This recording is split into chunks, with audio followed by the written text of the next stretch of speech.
We're taking things that are, genetically modified organisms, and we're injecting them in little kids' arms. We just shoot them right into the vein. A 2018 scientific study released in the International Journal of Environmental Research and Public Health concluded that over 490,000 children in India developed paralysis as a result of the Gates-supported oral polio vaccine that was administered between the years of 2000 and 2017. Using all the usual sleight of hand, U.S.-based media and fact-checkers rushed to bury the story. But thanks to the meticulous work of a team of Indian researchers and doctors, the inconvenient truth lives on the NIH.gov website. It's my honor to introduce Bill and Melinda Gates. Without any medical training, Bill and Melinda Gates founded the Global Alliance for Vaccines and Immunization, through which they fulfill their agenda to vaccinate the world. The foundation has been sued by the governments of some of the poorest and most vulnerable nations for causing serious harm through experimental vaccine programs. If you just look at healthcare workers around the world, they deserve to get the vaccine first. Here in the United States, really, it's going to be Black people who really should get it first, and many indigenous people. Vaccines were always taught to us that it was safe, it was healthy, this is things that we had to do.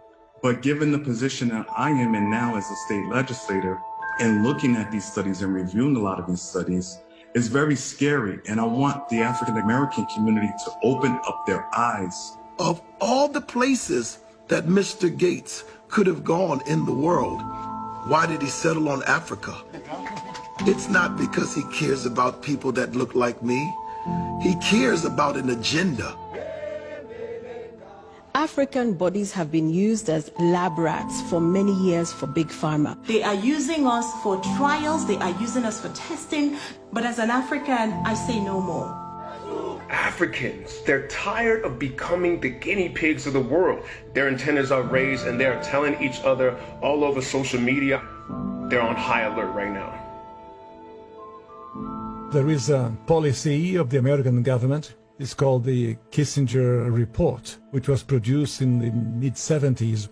And it explicitly states that the purpose of the foreign policy in Africa was to reduce the population, because they have great mineral resources there. At the time, Kissinger and those involved with the Carter administration wanted to shrink the population, make sure that the Africans do not develop and do not use the resources for themselves, because we in the States, we need them.